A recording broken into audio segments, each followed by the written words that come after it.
Salut YouTube, j'espère que vous êtes en pleine forme. On se retrouve aujourd'hui pour une nouvelle vidéo où on va discuter GPS.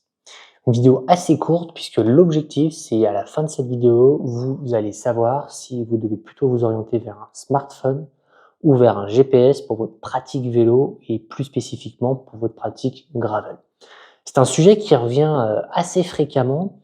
Et c'était la question que j'avais eue par Olivier dans le Discord de notre communauté privée que vous pouvez rejoindre juste dans la description, qui, suite au test du GPS Sigma Rox Evo que j'ai testé en octobre ou novembre 2023, vous pourrez là aussi retrouver le test en description, il se posait la question de savoir quels étaient vraiment les avantages d'un GPS si cher, puisque on était sur un modèle haut de gamme, versus un smartphone. Et c'est vrai que la question mérite d'être posée, puisque quand on va mettre 200, 300, 400, voire même 500 ou 600 € dans un GPS, et que de l'autre côté, on a un smartphone qui ne coûte peut-être même pas... Vous avez vu, elle est sympa la coque. Hein. Bah, c'est pas mon téléphone, je l'ai emprunté, mais la coque est quand même relativement sympa. Bref, quand on va mettre peut-être aussi cher dans un smartphone, c'est vrai que la question se pose pour un appareil qui fera que GPS versus un smartphone qui fait le café, la vaisselle et le ménage. Donc la question, c'est vrai qu'elle a le mérite de se poser et on va déjà raisonner dans un premier temps en fonction des avantages d'un GPS, puis ensuite des inconvénients d'un GPS par rapport à un smartphone et après on verra quel est le meilleur appareil pour vous en fonction de votre pratique. Allez, c'est parti.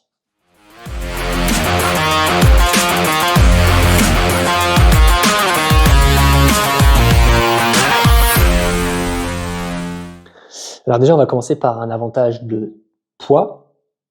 Alors pas le poids de l'appareil, mais vraiment un grand avantage, c'est la batterie. Le GPS aura, dans la plupart des cas, une bien meilleure batterie que le smartphone. Déjà, une batterie à court terme, une meilleure batterie à court terme. C'est-à-dire que pendant l'effort, laissez votre smartphone allumé et vous allez peut-être tenir 4, 5, 6 heures. Aujourd'hui, la plupart des smartphones permettent de tenir à minima 10 heures et certains vont monter à 24, 30 heures. Ce GPS, c'est le Garmin Edge 1030 Plus, des noms toujours aussi courts chez Garmin, que j'ai maintenant depuis quand même plus de 2 ans et demi. Et même s'il commence à souffrir de quelques petits bugs, si j'ai remarqué quelque chose, c'est son autonomie qui, elle, ne diminue pas et qui est, à mon sens, encore identique à ses débuts. Alors c'est assez logique parce qu'en fait, l'avantage d'avoir un appareil qui a beaucoup d'autonomie, c'est que les cycles de recharge seront aussi beaucoup moins récurrents. Et quand on sait qu'une batterie, surtout une batterie de type lithium, a un nombre de cycles de recharge défini, c'est toujours intéressant de savoir que plus la batterie sera grande, moins on va recharger l'appareil, donc plus la durée de vie de la batterie risque d'être prolongée. Après, on pourra aussi faire une vidéo explicative sur comment prolonger justement la durée de vie des batteries de nos appareils. Il y a différentes astuces et conseils qui peuvent être viables, mais ce n'est pas l'objectif de cette vidéo. Donc à court terme, un GPS a une bien meilleure autonomie, et à long terme aussi, puisque un smartphone, après 2-3 ans, perd en fait aussi en autonomie malheureusement. Et donc là où il tenait peut-être 6 heures à ses débuts, ne tiendra plus que 4 heures écran allumé après. Deuxième avantage pour le GPS, il est nettement plus durable et résistant aux conditions extérieures. Alors celui-ci, il a une coque, mais même si je le fais tomber comme ça, bon, s'il tombe côté écran, que ça soit un smartphone ou un GPS, surtout si c'est sur du gravier, bon, il y a peu de chances quand même qu'il s'en sorte indemne. Mais c'est quand même plus résistant déjà en cas de chute, même si aujourd'hui on a quand même des smartphones robustes, c'est vrai. Mais le GPS a quand même moins de... Vous voyez, il n'y a pas d'objectif photo, donc c'est quelque chose aussi qui risque en moins de casser. On a souvent un port de charge qui est protégé, donc ça évite que trop d'humidité s'infiltre. On a aussi des appareils qui sont, la plupart avec des normes d'étanchéité assez élevées. Vous savez, les normes IPX67, je crois. Alors j'ai plus tout en tête, mais il y en a qui proposent juste une résistance au sable, d'autres à l'humidité, d'autres à l'eau, carrément une immersion prolongée. Ça, vous pouvez vous renseigner sur la fiche produit du fabricant. C'est des choses que les smartphones vont aussi proposer, mais souvent les GPS ont un grade plus élevé, en tout cas versus un smartphone d'entrée ou de moyenne gamme. Ensuite, autre détail qui est souvent négligé par les personnes qui débutent dans la discipline, c'est la qualité du suivi GPS. Et ça, mine de rien, c'est primordial parce que déjà, entre des GPS, on peut avoir des qualités différentes, mais avec des smartphones, on a aussi des qualités qui peuvent être plus ou moins variables. Aujourd'hui, pareil, dans les smartphones haut de gamme, les puces GPS sont quand même plutôt de qualité, mais là-dessus, sur des GPS aujourd'hui moyenne gamme et haut de gamme, on va avoir différents systèmes de navigation. On va avoir le système GPS, donc qui est américain. On va avoir le GLONASS, qui est plutôt donc le système de géolocalisation russe. Et on peut même avoir du Galileo, qui est plutôt le système européen. Je l'ai aussi constaté avec des montres. Bon, là, j'ai une Garmin au poignet, mais j'ai aussi longtemps eu une Samsung. Et sur un modèle sur deux, ou une année sur deux, quand ils changeaient des modèles, ils changeaient la qualité de la puce et je me retrouvais avec des traces quand après on les regardait en détail dans l'application ou sur Strava. Là où avec Garmin, ça prenait bien la route, la rue, avec Samsung, ça faisait des vagues, quoi. Si on zoomait vraiment, c'était pas correct et donc du coup, sur une grande sortie, les valeurs sont trop erronées. Donc la qualité de la puce, ça aussi, c'est primordial. Autre point, la cartographie. Alors, pourquoi c'est un avantage pour le GPS? C'est puisque dans la plupart des GPS, vous aurez une cartographie intégrée qui va vous permettre de pouvoir naviguer où vous voulez, au moins en France, sans avoir besoin de connexion mobile. C'est-à-dire que la carte, les points d'intérêt et la navigation est directement inclus dans votre GPS. Là où sur un smartphone, on peut télécharger des cartes hors connexion, mais ça vient prendre de la place sur le téléphone, ou sinon on est obligé d'avoir les données mobiles. Alors c'est vrai qu'en 2024, on a quasiment tous des forfaits téléphoniques qui nous permettent d'avoir les données mobiles quasiment et constamment d'activer, mais ça va aussi engendrer une consommation de la batterie supplémentaire. Autre avantage, c'est l'utilisation en plein soleil. Bon là, ça se voit pas trop parce que j'ai pas allumé les écrans. Nous sommes souvent sur des dalles brillantes sur les smartphones versus des dalles plutôt mates sur les GPS. Ce qui fait que les GPS ont quand même une meilleure lecture en plein soleil. C'était encore plus vrai sur le Sigma que j'ai testé, qui franchement avait une dalle mate assez impressionnante et avec des contrastes assez intéressants. Et ce qui faisait que vraiment en plein soleil, on peut vraiment utiliser le GPS pleinement. Enfin, l'un des derniers avantages que je verrais pour le GPS, c'est tout simplement les fonctionnalités en plus. Alors oui, on peut utiliser son smartphone avec des applications comme Strava, on peut même connecter à son téléphone des périphériques tierces comme une ceinture cardiaque, comme peut-être même un capteur de puissance aujourd'hui.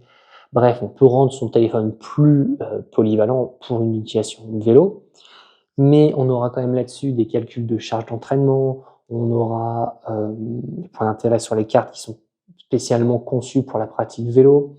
On va quand même avoir plusieurs options, alors peut-être même parfois un peu trop pour une pratique simple du vélo, mais on a quand même des appareils plus complets qui vont justifier un petit peu plus le prix qui, est vrai, peut paraître excessif versus un smartphone. Donc, maintenant, si on doit passer au côté des inconvénients, je pense que vous l'aurez compris, le premier inconvénient d'un GPS par rapport à un smartphone, alors déjà pour les gens qui ne souhaitent pas avoir 36 000 appareils digitaux, c'est un appareil de plus, un appareil tech de plus, un appareil de plus à recharger, à transporter, qui peut éventuellement se casser, etc. Donc si vous êtes plutôt dans une optique de minimalisme digital, le téléphone peut être suffisant.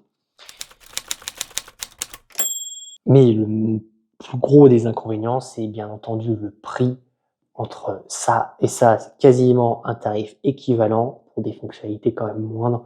Donc si vous avez une pratique occasionnelle du vélo ou du gravel, moi je vous conseille peut-être de rester sur un smartphone, avec peut-être un risque de casse supplémentaire, un téléphone qui est un peu grand sur le poste de pilotage, mais il existe d'excellents supports qui peuvent vous permettre d'accrocher votre smartphone aujourd'hui.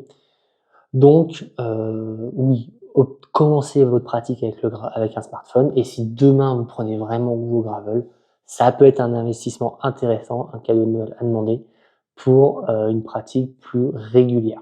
Et du coup, vu que j'étais curieux d'avoir l'avis de notre communauté via le Discord que vous pouvez rejoindre dans la description, j'ai demandé l'avis donc à nos membres et on a Yves qui nous dit qu'il préfère le GPS au téléphone.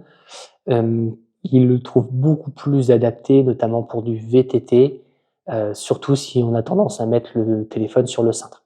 Alors oui, c'est vrai, même si aujourd'hui il existe de super supports, comme je vous disais tout à l'heure, pour les smartphones, il y a peut-être un biais cognitif, mais quand on fait du très engagé, j'ai moins peur pour mon GPS que si j'avais mon smartphone sur le cintre.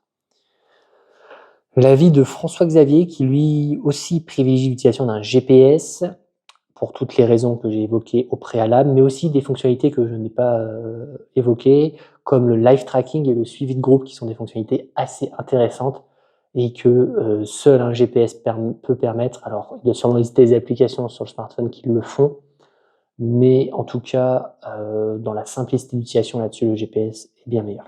Ensuite, on a Olivier qui, lui, est de la team GPS aussi, mais qui a commencé avec Komoot sur son smartphone avec une batterie externe. C'est vrai que c'est un setup qu'on peut voir souvent.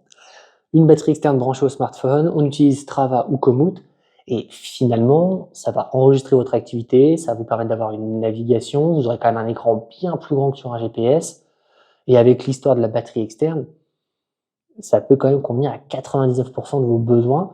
Donc oui, pourquoi pas, pourquoi pas.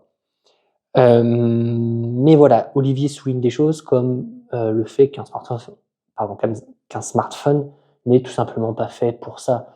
Un smartphone n'est pas fait pour garder l'écran allumé 3-4 heures de suite. Ça va provoquer de la chauffe, surtout avec une utilisation GPS, et donc une durée de vie un peu plus courte par la suite. Olivier souligne aussi un point crucial, l'humidité. Alors même si les téléphones sont normés, j'ai plus confiance à rouler 3 heures sous la pluie avec mon GPS qu'avec mon smartphone, il est vrai. Voilà, cette vidéo arrive à sa fin. J'espère qu'elle va vous aider à choisir entre un compteur GPS ou un smartphone pour vos sorties vélo et gravel. Si le sujet du GPS vous intéresse, pour l'instant je n'ai pas une vidéo dédiée, mais j'ai un podcast qui est disponible sur YouTube, donc uniquement avec le son, soit sur YouTube, soit sur les plateformes d'écoute comme Spotify. Je vous le mets juste en vignette ici, il sera aussi en description, où là, je vous accompagne pendant 20 minutes pour vous guider de A à Z pour choisir le meilleur GPS en fonction de vos besoins. Voilà, je vous dis à très vite. D'ici là, bonne balade en gravel, profitez bien. Ciao!